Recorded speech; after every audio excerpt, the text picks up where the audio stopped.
Армысыздар, құрметті жиналған қауым.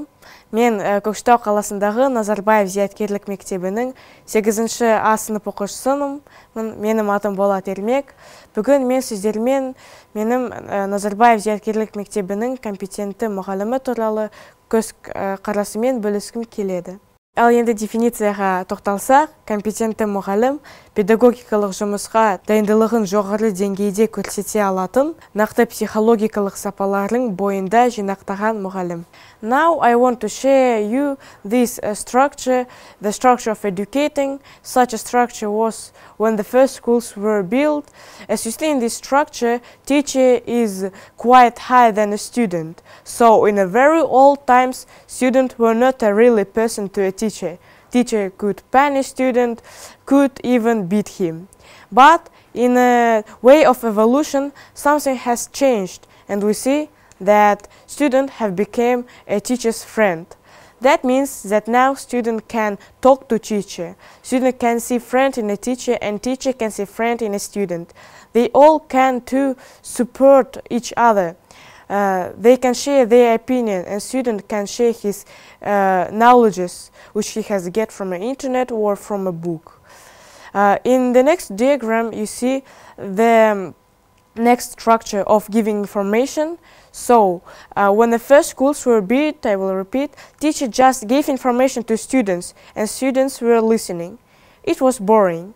But in a new system of educating, students could share with teacher their information, could ask questions from a teacher. That means that this was the study when a student and a teacher have become a friend. The newest system, yes, this system must be used in every schools of our country. Students can share with each other. They can talk to each other about the topic which teacher have gave to them. They can share their information, they can share their knowledges. So that means that teacher gives information to students, students can share their opinion with teacher and other students. Everybody is friend to each other. Isn't that nice? А также я считаю, что уроки по шаблону должны остаться в прошлом. То есть тогда, когда учитель просто объясняет ход решения каких-либо задач. Уроки 21 века должны проходить в группах, в интересной игровой форме. Ведь тогда ученикам понравится заниматься на уроках, им понравится учиться, и ученики будут участвовать на уроках. Учитель должен быть креативным, чтобы придумать все это. Не обязательно проводить уроки в классе, их можно проводить в холле, на улице и так далее. Учитель должен быть креативным, ведь именно креативный учитель сможет воспитать креативных учеников. Также необычные уроки в группах полезны потому, что ученики тогда будут работоспособны в группе. Это им очень пригодится в взрослой жизни. Учитель тогда сможет их научить некоторым навыкам ораторского мастерства. Это очень важно. Ну и напоследок я бы хотел показать вам эту иллюстрацию, где показано то, через что мы все проходили. Тогда, когда мы впервые садились за руль велосипеда.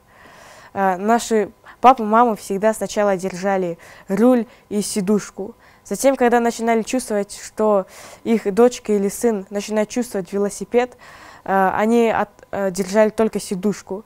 Затем, ослабляя хват, отпускали велосипед. Это напрямую связано с процессом обучения. Хороший учитель сначала должен показать задачу на доске, затем только разрешит ученику решать ее под своим присмотром. И только потом, при проверке знаний, ученик сможет решить задачи любого уровня сложности по теме, которые они проходили. Идеальный учитель – это тот учитель, ученик которого превзошел его самого. Желаю вам всем быть прекрасными учителями.